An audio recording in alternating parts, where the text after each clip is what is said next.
Good morning. It's time to get in touch. In Touch is a public affairs show dedicated to improving the lives of Susquehanna Valley residents. I'm Freddi Hammer, news director at Backyard Broadcasting. Well, we certainly have the promise of local baseball this year, and we're happy because the Vice President of Marketing for the Williamsport Crosscutters, Gabe Sinicropi, here. Welcome, Gabe. Thank you. Thank you. It is so nice to be here with you and know that we have some baseball to look forward to. It's coming up. My goodness. Yeah, so June 2nd, that's a Thursday night. That is opening night at Muncy Bank Ballpark. Something to right off the bat that we should mention about that is that we've changed our game times. So, games used to be at 7:05 for the most part. So, all of our game times have been changed. It's going to be different. Like in the weeknights, it's going to be different from Sunday. Correct. Okay. Yeah, and that was always the case, but the times are now different. So Monday through Saturday games start at 6:35. Okay. So that means the gates open at 5:30. Sunday games, with one exception, Sunday games are at 4:05. The only exception being June 12th, which is a 6:05 start.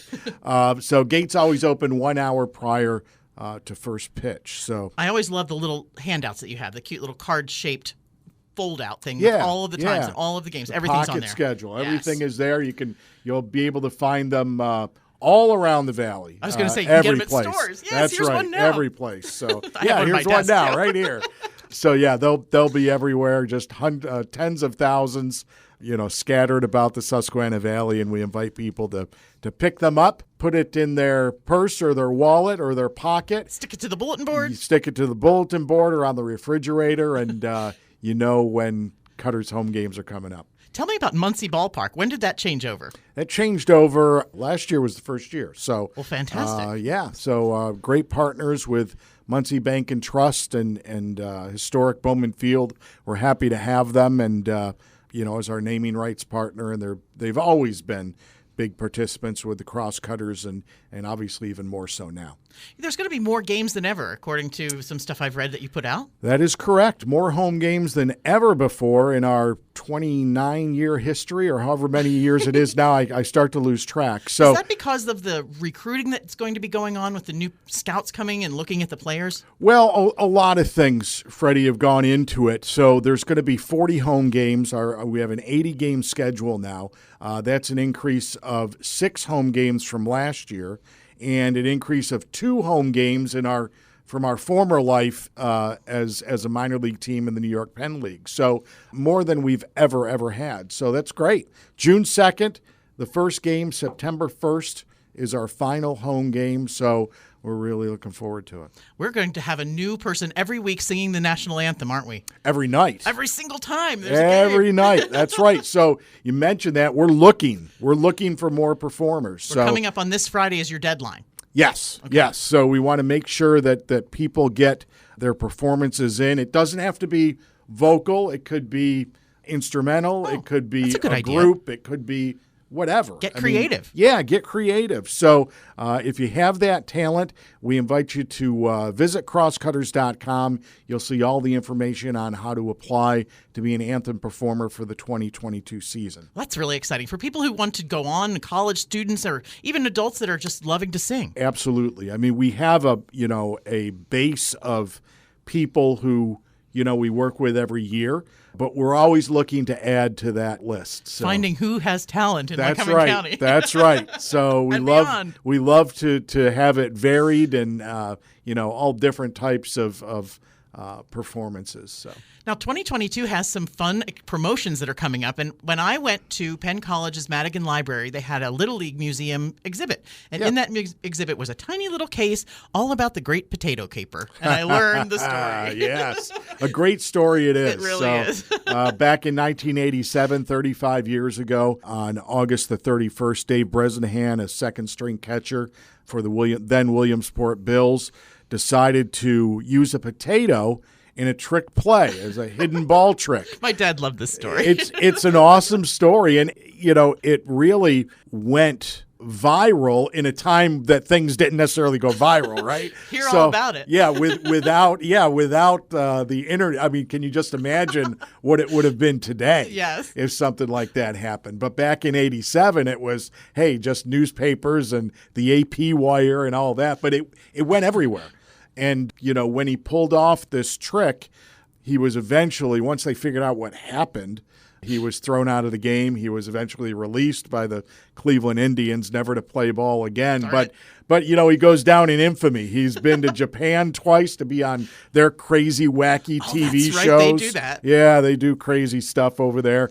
David Letterman, he was on Chicago Cubs broadcast with Harry Carey and named Sportsman of the Year by the Chicago Tribune and all this stuff. And so the next year, the Williamsport Bills brought Bresnahan back as a celebration of what happened the year before, and you could get admission with, $1 and a potato, and they saluted him. Then on the 10-year anniversary, now that's when we came into play. We came into town for the 94 season. So in 1997, we had Dave back and did a 10th anniversary celebration. That is so fun. Then for that was 97. In 2007, for the 20th anniversary, we did a bobblehead giveaway of him, throwing a potato. One of those bobbleheads sold for over $300 on eBay soon after that game. So then a few years later, he was inducted into the Bowman Field Hall of Fame. So there's a plaque there. His number's retired, still on the wall from when it was retired originally in 1988. Now, this year, we're going to celebrate the 35th anniversary by rebranding on August 31st from the Crosscutters, that night we're going to be the Great Potato Capers. Okay. So new you guys uniforms. do a great job with that. Oh, it's fun. New uniforms. Every jersey will have the Bresnahan name on the back. Nice. They'll be available in online auction. We think it's going to be pretty popular, both locally and even nationwide. Oh, yeah. It's the only gonna be story pretty of cool. its kind. It absolutely is. So no one ever tried to do it again. Yeah, that's absolutely correct. Nobody ever tried to do it again. No, so. I love that. So we're going to have fun that night.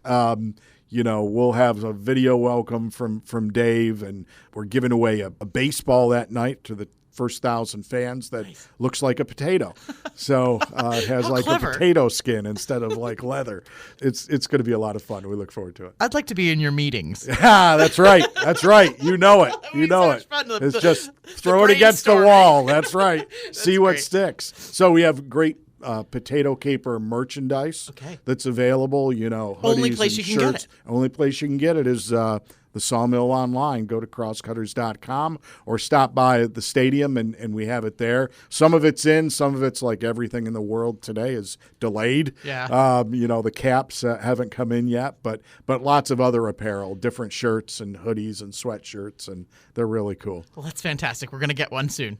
I So can't wait. That's August 31st. Okay, That's so one that's- of those 40 great promotions that we have. And every single time there's going to be something going on. You There's guys always something going on. If not one thing, then four things. So Do you have different things going on in the seventh inning stretch? we have the same thing going on in the seventh inning stretch, and that is where we feature our director of smiles, Rashawn, who sings "Take Me Out to the Ball Game" every night for everybody. So people love it. Rashawn loves it, and he serenades everybody in the middle of the seventh. Old and new friends all together. That's right. We call historic Bowman Field the community front porch. That's really what it's like. You come out to the ballpark, you see friends and neighbors, some of whom maybe you haven't seen since last season, or Right. you don't really see around town that much, but you see them there and you catch up. And baseball as a sport really lends itself to sitting and talking too, right? The sport is not a fast sport on the field Yeah. where there's action every second, like a hockey game or a basketball game. So it really lends itself to a laid-back, fun summer experience with your favorite beverage, a hot Right. dog, your family, and your friends. I kind of liken it to going fishing in a way. It's like you don't really realize what you're getting out of it. That's When right. you go and do a slow-paced thing like watch baseball or go fishing or something Yeah, like that. I mean, there's a lot more to coming to a Williamsport Crosscutters game than 9 innings of baseball. We see to it that that's not all that's happening. We were a 3-ring circus for the rest of the time between innings Yeah. and pregame and postgame and then all the other things that happen and the community front porch aspect of it and seeing your friends. So we always say you don't have to be a baseball fan to come out to the ballpark and have a good time. I think you'll probably leave a baseball fan if you weren't one. Absolutely, or at least a Crosscutters fan of the experience of coming out there, you know? Yeah, the ballpark is a definite experience. Yeah, that's what we tell people is, and what the challenge is to get them out that first time. You know, it's always difficult, might not be the right word, but there's always impediments to go expecting. out. They don't know what to expect. Right. So you don't do it. Yeah. Right? You're not familiar with it. Time. You don't do it. Yeah. We want to do that, but we don't. You get people out the first time, they come back. Yeah. And that doesn't mean you have to come back every night for all 40 games, but you come out 2 or 3 times in the summer with your friends, with your family, and everybody's going to have an enjoyable evening. We really guarantee it. And everybody's going to get something different out of it, from the young to the old. They're all going to say, hey, we had a good time. And if you ask them why, you'll probably get a different answer from everybody. 100 different answers. Yeah. You met up with Hal Spooner this week, and he got his medallion on the sports walk. Yeah, the sports walk in Williamsport. Connect with that. Now, he was a football player in Navy, and that's why we and all of his accomplishments. But how do you connect with the Sports Walk of Fame, Gabe?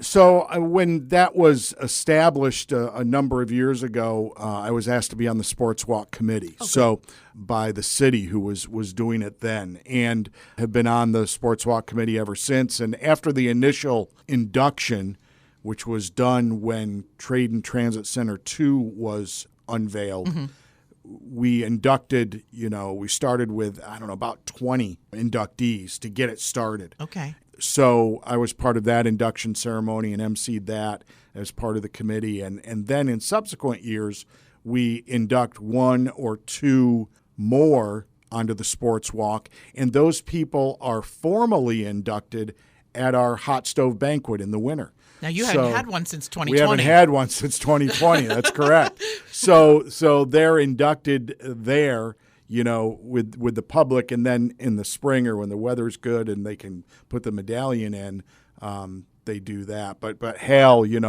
waited a couple years for his medallion to be in the sidewalk. So he was inducted, at our banquet in January of 2020. And here in May of 2022, finally came to the finish line. So it was a long race, but we got there. So now the Hot Stove Banquet benefits children in our area. Yeah, well, it benefits a charity every year. Could be, we put out an RFP for nonprofits to be the beneficiary of the proceeds from that event. So it changes every year from, it just really runs the gamut. Another opportunity for baseball to help in the community. Yeah, and that's one of the reasons we're here. We do a lot of work with nonprofits. Every Tuesday night at the ballpark, we feature a local nonprofit doing great work in our community. It's called Charitable Tuesdays. Okay. They get a package that's worth about $1,000 where they get to table at the ballpark, show people, what they're about, pass out literature and information. They're interviewed on the field prior to the game. They throw a first pitch, and they get a $500 donation to their charity as well. It's underwritten by Pennsylvania Skill, by Mealy Manufacturing, and they help us out with that program throughout the year. More friends and partners. That's right. That's right. That's what it's all about. Are you going to be hiring, or are you in charge of the hiring for like food service and things at the ballpark? Or? Yes, I'm not in charge of all of that, but we all have our separate departments, but we're looking for workers. We, like everybody, right? We're looking for workers, and our next job fair is May the 12th. Thursday, May 12th, from 5 to 7 p.m. You can go online, crosscutters.com. You can fill out the application, print it out so you're all set when you come. You can also fill out applications there, but we are in desperate need of concession people, customer service people, ushers, man, you name it. Yeah. Lots of different jobs at the ballpark. And the great thing is it's a fun place to work, right? Yeah. You come to the ballpark. You're not in a little room all by yourself. That's right.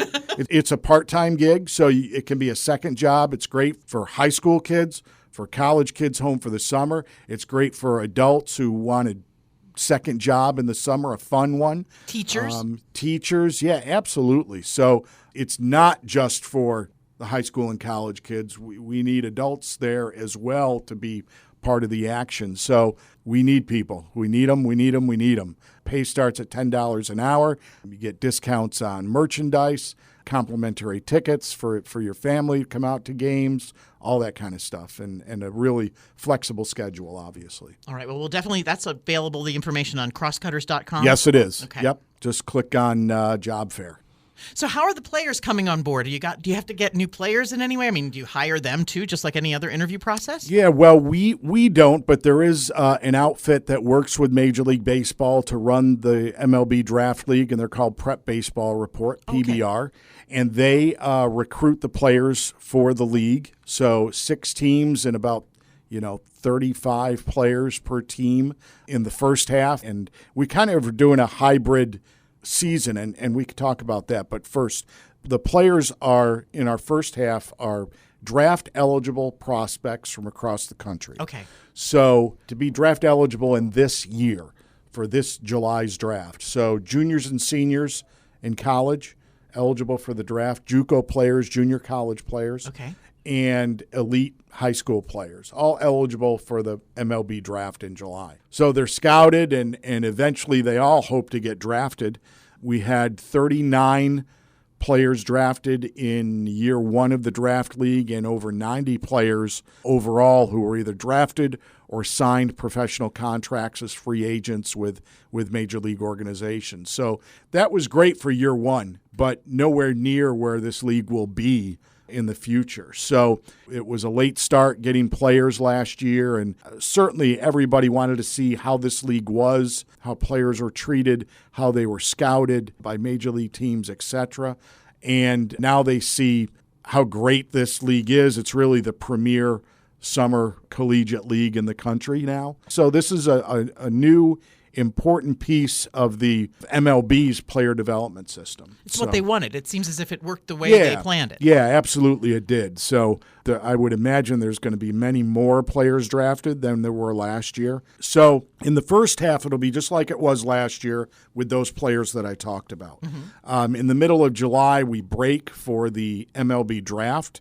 And then in the second half of the season, so that first half, they're all amateurs, right? Mm-hmm. They can't get paid because if they don't get drafted and maybe they're juniors or high school kids, they can still go to school and still be eligible to play amateur athletics. So in the second half, we will be paying the players. They'll be professionals. So they are players who did not get drafted, who still want to give it a shot to either play for a major league organization or maybe for a professional independent team. So they still have that opportunity to be here in the second half. And it's the first league of its kind to do this hybrid system, but we think it's going to be very, very beneficial for the league and for the players as well. It's sort of the culmination of Little League here. I mean, we love baseball in this area. And how was your reaction when they said everything's going back to normal for Little League this year? Oh, yeah, it's great. I mean, I'm, one of the public address announcers for the World Series. So, last year was really weird over there. We were putting on a show for, the camera. Mostly. The Zoom camera. and a couple hundred fans. Facebook Live. So yeah, it's great for Little League. It's great for Williamsport that, everything would be back to normal, the Grand Slam parade and all the things that go with, those 2 weeks of Little League, including our Major League game at our stadium, the MLB Little League Classic, so on August 21st. So, well, it's wonderful because now we have this renewed vigor about coming to events. Yeah. Everybody wants to get out of the house and see the things that we've seen before, the traditions. Make up for lost time, right, over the last, year or two. So last year was still kind of, we had a season, it was what it was. It was great to be open as opposed to 2020 when our business was closed. But, it was still kind of wonky and a little different. So as we sit here today, everything is, 100% as far as our season goes and the players being able to sign autographs. I mean, last year they couldn't even sign autographs, couldn't really be around the fans. We had to keep them all segregated as much as possible. So, that's no fun. Yeah, we didn't, we had to protect the players from getting COVID and then spreading it in the locker room to everybody. And than us not having games. It was a wild card. You just didn't know. Yeah, you didn't know. So, you did everything possible. Players were, vigorously tested, all the time. And we had very little, though there were some instances across the league. Overall, we were pretty lucky in the league last year. So, right. Yeah. Well, we got to get our single game tickets, our opening night tickets. How do we do that? All available right now.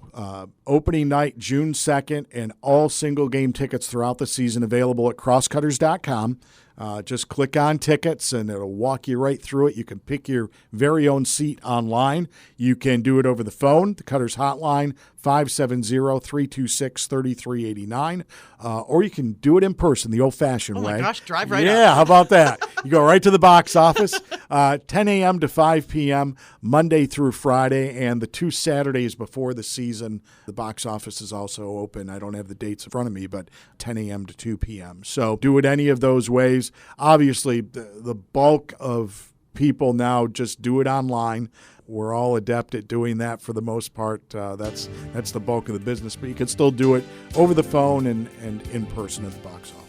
Well, Vice President of Marketing for the Williamsport Crosscutters, Gabe Sinicropi, you are great to see in our midst, and thank you for everything that you do for us. It's a pleasure, Freddi. Thanks for having me. In Touch is locally produced in our studios at 1685 4 Mile Drive in Williamsport. To get in touch with us regarding questions, comments, or topic ideas, call weekdays between 8 and 5, 570-323-8200. You can also write to us at 1685 4 Mile Drive, Williamsport, PA 17701. Attention Freddi Hammer, or email me at fhammer@backyardbroadcasting.com. For archived programs of our In Touch series, you can subscribe to our YouTube channel, Backyard Broadcasting. Each current weekly program is featured on the Backyard Broadcasting websites. Individual opinions expressed here don't necessarily reflect the opinions of the management or staff.